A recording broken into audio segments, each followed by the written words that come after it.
فرشتوں پوچھتے ہو مجھ سے کس کی امت ہو، لو دیکھ لو یہ ہے تصویر یار آنکھوں، اب تو پائے ناز سے میں اے فرشتوں کیوں اٹھوں، مر کے پہنچا ہوں یہاں اس دل ربا کے واسطے.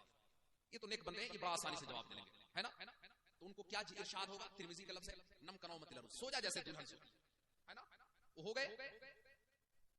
دوسرے وہ ہوں گے جو انکار کریں گے، کفار و مشرکین، یہود و نصارا، مرتدین. فرشتے پوچھے گا من ربک، کہے گا ہاں لا ادری، میں سنتا تھا لیکن میں مانتا نہیں تھا، میں نہیں جانتا. ہاں لا ادری، میں نہیں جانتا. ما دینوں کا، بتا تیرا دین کیا ہے؟ لا ادری، میں نہیں جانتا. ما کنت تقول فیہا، بتا، نہیں جانتا. ان پر سزا ہوگی اور عذاب ایسا آئے گا جو کبھی ختم نہیں ہوگا. قبر کا عذاب یہ قیامت تک، اور قیامت میں جہنم کے اللہ کیوں مٹا دیا.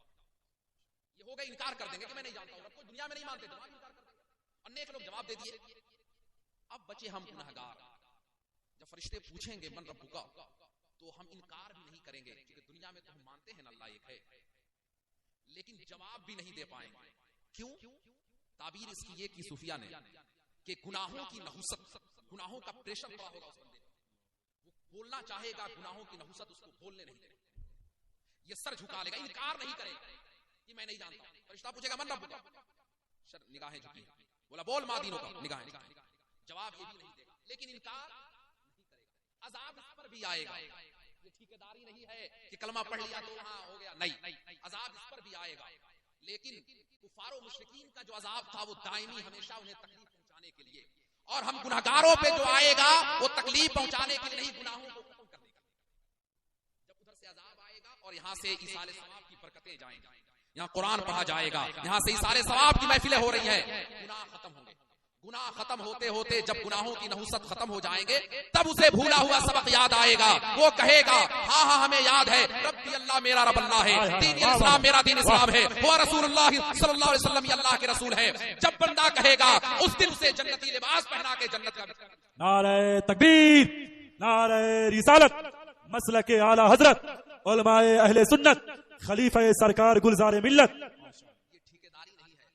چاہا کیا، نماز کبھی پڑھا نہیں، یہ جھوٹ غیبت، کلمہ پڑھ لیا بخش دیا، ایسا ہے کیا؟ نہیں، کہیں کوئی تعبیر ایسی نہیں ہے. اگر کسی نے سرٹیفکیٹ دے دیا تو غلط غلط غلط، کہیں ایسا کچھ نہیں ہے. بہت سخت عالم ہے، بہت سخت عالم ہے، بہت سخت عالم. اتنا سمجھ لیں آپ، یہ آسان نہیں ہے. ہم لوگ تعبیر کر دیتے ہیں اس کو اپنے جملوں میں کہ واضح نصیحت کا کام ہے، لیکن یہ آسان ہے، سخت عالم ہے. قبر کی ہولناکیوں کو جو جانتے تھے کبھی زندگی میں ہنستے نہیں تھے. عالم نظر اس سے گزر کے جانا، پھر قبر کی دنیا، اور پھر جواب جب وہاں سے اسی حدیث سے آپ ذرا سلا کے ایڈ کر لیں تو بات کلیئر ہو جائے. فرماتے ہیں میری امت امت مرحومہ ہے، اس کے بعد لوگ قبر میں جائیں گے گناہوں کے ساتھ مگر قیامت میں اٹھیں گے گناہوں سے پاک ہو کر. یعنی یہاں سے اعمال صالحہ کے استغفار المسلمین، مسلمانوں کی مغفرت کی دعائیں اتنی پہنچیں گی کہ اللہ تعالیٰ ان کے گناہوں کو معاف فرما کے جب اللہ سے ملیں گے تو گناہوں سے پاک. پھر میدان محشر میں اٹھائے جائیں گے. پھر میدان محشر میں وہاں پہ چونکہ حضور کے وہاں پہ تمام کمال اور فضائل و کمالات. ایک جملہ اہم کہہ دوں حضرت کی موجودگی میں، بہت اہم ہے، نوٹ کر لیں، بہت اہم ہے. بزرگوں نے لکھا کہ حضور کو جتنے کمالات، معجزات، اختیارات، جتنی عظمتیں ملی دنیا میں اس کو بہت کم ظاہر کیا حضور نے، چونکہ سامنے مشیت الہی بھی تھی، ہے نا، مشیت بھی تو ہے. طائف میں پتھر لگا تو خون بہا، اور جبریل معراج کی رات پورا سینے کو چاک کر رہے ہیں، خون کا قطرہ نہیں، ہے نا. مشیت بھی تو سامنے ہے، اس لیے حضور نے پورے اختیار کو نہیں دکھایا. لیکن میدان محشر میں حضور پورے اختیار کو، اور مشیت بھی کہے گی پیارے جتنی عطائیں ہوئی ہیں آج اس کا کھل کے اظہار. عسا ان یبعثک ربک مقاما محمودا، پیارے تجھے مقام محمود پر بٹھاؤں گا جہاں پہ ساری خدائی تیری واہ واہ کرے گی. جو دنیا میں خوش ہوتے تھے وہ بھی دیکھیں گے، جو چڑھتے تھے وہ بھی دیکھیں گے. سرکار مقام محمود پر ہوں گے، وہ میدان محشر. پھر یہاں سے لیکن یہ کس صورت میں؟ بڑا اچھا شعر لگتا ہے مجھ کو معالیاس قادری صاحب کا، میں ہوں سنی، رہوں سنی، مروں سنی مدینے میں، بقیے پاک میں بن جائے مدفن یا رسول. اور وہ اسلامیہ اشعار میں جمیل قادری نے کہا نا کہ میں وہ سنی ہوں جمیل قادری مرنے کے بعد میرا لاشا بھی پڑھے گا الصلاۃ. یہ عقیدے سے جائیں تو پھر ٹھیک ہے میدان محشر میں. پھر تو محبوبین کہ وہاں پہ پھر وہ شفاعت کے دروازے جب کھلیں گے تو اب تو لائی ہے شفاعت، اب اوپر پڑھتے پڑھتے عام ہو ہی جائے گا. تو پھر سرکار کے دامن میں وہاں پہ ہر جگہ حضور ہوں گے، کمالات پہ نبی، اختیارات پہ ہوں گے. اس دن سرکار شفاعت فرمائیں گے. لیکن عقیدے کی اصلاح ضروری ہے، ضروری ہے. ہماری ساری باتیں آپ سن لیتے ہیں، سارے کلام سن لیتے ہیں، خوب جھومتے ہیں، نعرہ لگاتے ہیں. کل کوئی پوچھ لے آ کر کہ یہ قبر پہ اذان جو دیتے ہیں اور ابتدائی کہاں لکھا ہے بلا وجہ کی بات؟ آپ کنفیوز ہو کے چلے آئیں گے. کل سے میلاد کے خلاف بولنا شروع کر دیں گے. حیرت ہوتی ہے نا.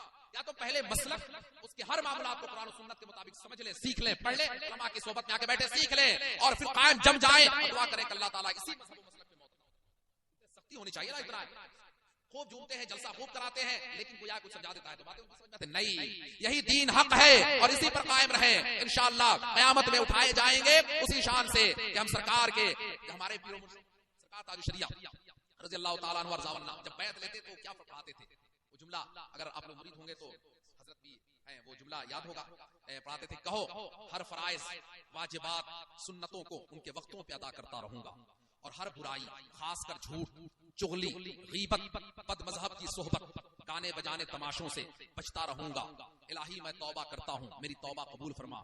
میں نے اپنا ہاتھ غوث پاک کے دستے پاک میں دیا اور قیامت میں ان کے گروہ میں, یہ جملہ اصل مجھے بتانا, قیامت میں ان کے گروہ میں اٹھا. یہ ہمارا عقیدہ ہے, ہم بالکل اس پر قائم ہیں کہ یا الہی لے چلے جب دفن کرنے قبر میں غوث اعظم پیشوائے اٹھائے جائیں گے. جب حضور شفاعت کا دروازہ کھولیں گے تو پھر شفاعت عام ہوگی, تو انبیاء, صدیقین, شہداء, صالحین, علماء, حفاظ, قراء, حجاج سب شفاعت کریں گے. لیکن یہ شفاعت کا دروازہ حضور کھلا, حضور سے پہلے نہیں.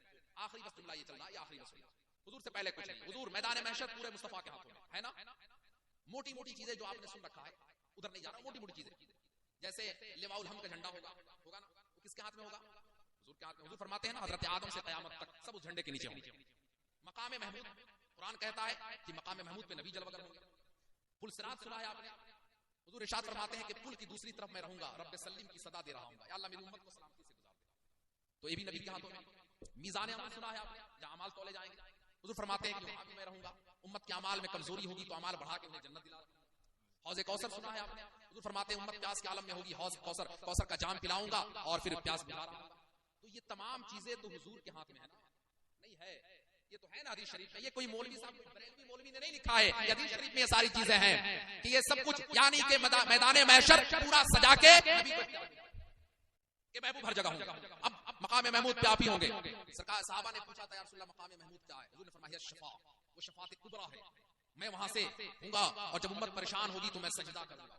اللہ فرمائے گا ارفع راسک یا محمد سلطوتا اشفا تو شفا قل تو سما, پیارے سر سجدے سے اٹھائیے, آپ کہیے, آپ کی بات سنی جائے گی, آپ کی شفاعت قبول کی جائے گی. حضور فرماتے ہیں اس وقت میں کہوں گا یا اللہ میری گناہگار امت کو بخش دے, اور جب میں شفاعت کا دروازہ کھلواؤں گا تب شفاعت عام ہوتی جائے گی اور گناہگاروں کی سفارش کر کے رب سے بخشوا کے. حضرت اسی کا نقشہ کھینچتے ہیں نا, کیا ہی ذوق افزا شفاعت ہے تمہاری, واہ واہ, قرض لیتی ہے گناہ پرہیزگاری, واہ واہ.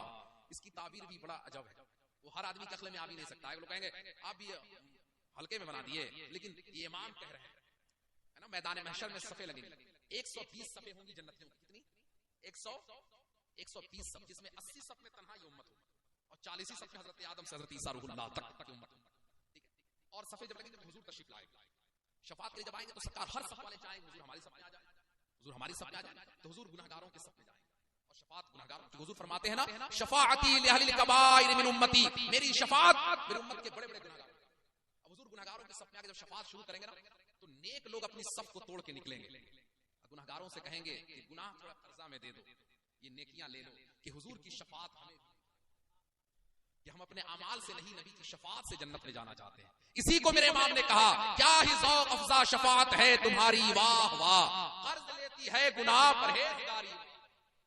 یہ عالم ہوگا میدان محشر میں سرکار کی شفاعت میں, مطلب اتنے مزے ہیں. دوسری جگہ امام کہتے ہیں کہ پیش حق مزدہ شفاعت کا سناتے جائیں گے, آپ روتے جائیں گے, ہم کو ہنساتے جائیں گے, اور اس وقت دیتی ہے خدا نے دامن محبوب کو, جرم کرتے جائیں گے اور وہ چھپاتے جائیں گے.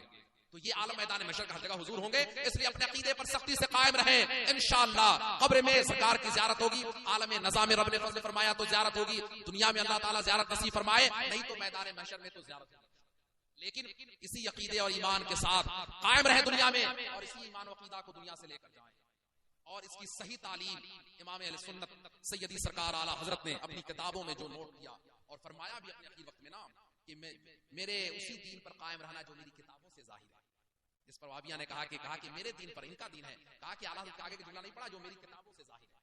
کتابوں میں جو اس کی تعبیر آپ نے کی ہے، اس لیے اس پر قائم رہیں. حضور کے بارے میں جو عقیدہ دیا، اللہ کے بارے میں، انبیاء کے، رسولان اعظام کے بارے میں، ملائکہ کے بارے میں، جنت و نار کے بارے میں جو عقائد ہیں، کم سے کم تفصیل نہیں تو اجمالاً ان کو دل سے آپ مانتے ہی ہیں، مانیں اور معمولات اہل سنت پر سختی سے عامل رہیں، اور پھر دعا کریں کہ اللہ تبارک و تعالیٰ اسی مسلک پہ ہمیں لحد میں عشق رخ شہ کا داغ لے کے چلے، اندھیری رات سنی تھی چراغ لے کے چلے، تیرے غلاموں کا نقش قدم ہے راہ خدا، وہ کیا بہک سکے جو یہ سراغ لے کے چلے. اللہ تبارک و تعالیٰ